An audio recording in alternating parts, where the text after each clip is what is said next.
Bonjour.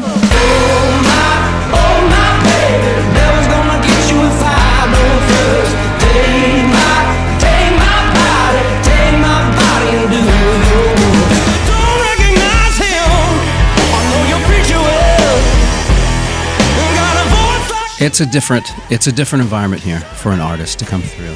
And with the performances, there is a heart in the French audience that you feel coursing, and it comes back to you on stage, and it's very unique as opposed to other countries. I mean, we love performing everywhere, but performing in France there's something different. There's something different about it. I'll agree. Very heartfelt emotion coming from the audience, especially on the ballad numbers, slower numbers. The French audience really sinks into and feels really present. And it's interesting. The summer was fantastic. For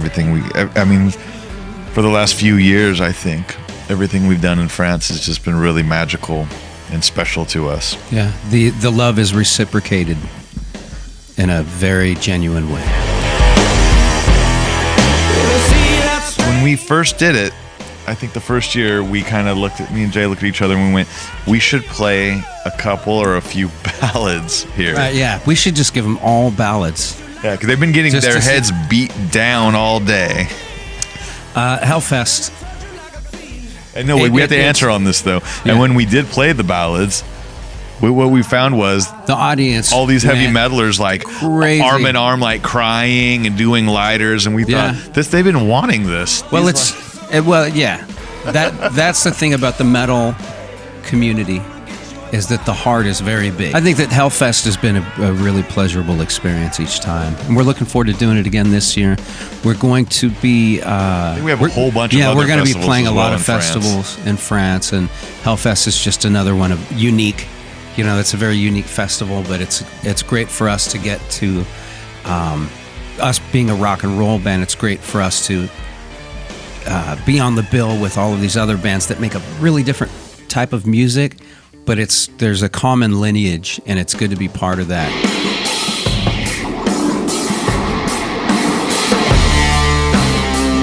I think that we approached this record in such a different way, and that we communicated so much over the 6 to 8 months that we took to make the record. And at the same time, we took time off from touring, and we receded from an otherwise very, very, very busy decade-long career. But we took the opportunity to gain perspective and to approach what we've always done from a different angle. And the record that we ended up making, Feral Roots, I think it reflects that the introspection that took place over that time.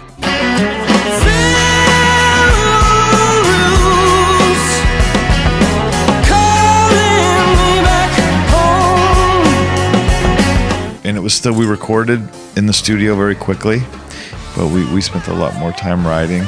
Yeah, it was just under 3 weeks. When you look at collective recording time, it's the same as our usual records, the 6 preceding records. But and because of these points that we got to spend more time writing, that we still recorded very live. This combination together, I feel really great about the record. I think it's our best effort yet.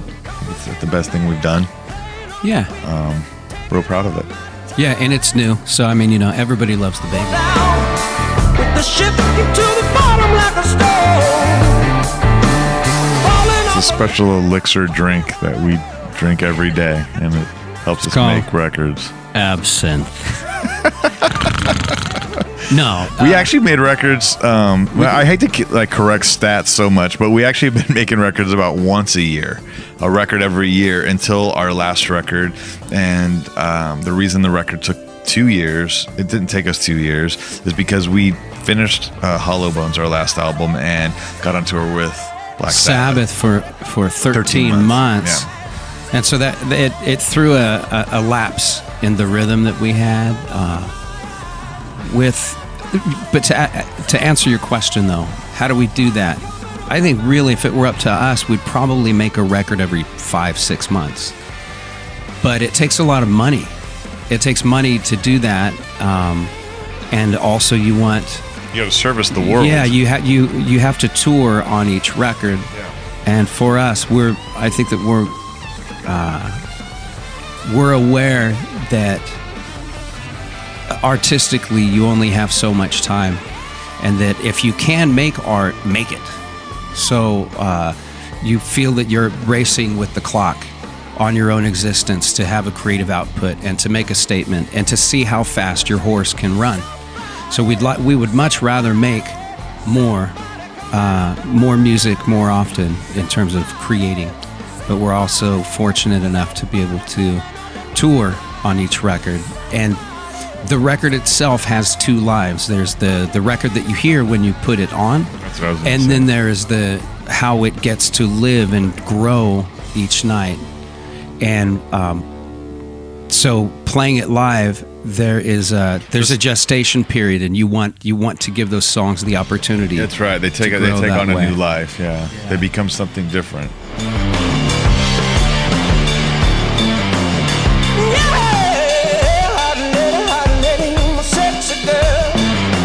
I think that you end up, I think that you end up gleaning inspiration from these great people, these great artists, and these great bands.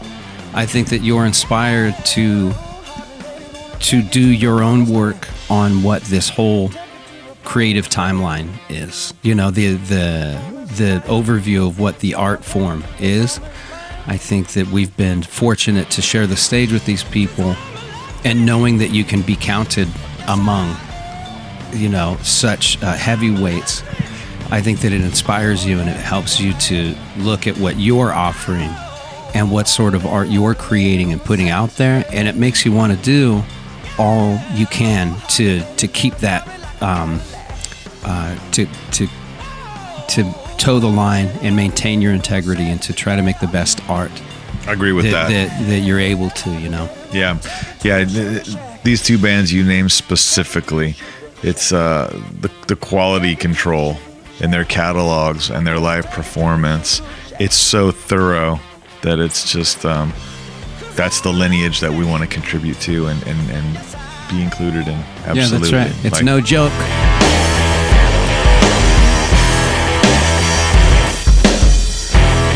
We love working with Martin. I think that There's an animal theme, though. We should talk.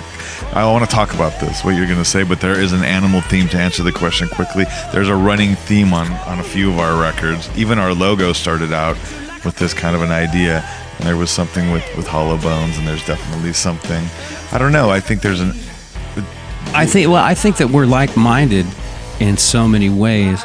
Now, look, Martin is very, very brilliant. So I'm not, we're not appropriating his genius, but kind of. I am. But kind of, yeah. He's so good. And Thanks for painting that picture, Martin. I told you what to do the whole time. No. So we getting to discuss philosophically and idealistically what the narrative and the ethos of the Feral Roots record was going to be. It just so happens that Martin was so like-minded on his creative trajectory, and he was going through a certain renaissance himself. And after hours and hours of discussion, he turned in this painting, and I was just so happy, and so was Scott when we saw it. Just like, I think I laughed when I saw it. Like, just when something works so perfectly, you're just literally tickled inside. Yeah. And I think I just looked at it and like laughed, but it almost makes you want to cry when like art comes together in a way, it converges in a way, it like touches you really deep. Like, we made this expression and talked about an idea. Somebody coming over in my eyes. For me and Jay, and I think that certainly happened for both of us when we saw Martin's work. Collaborating with Martin, yeah. It just like felt perfect.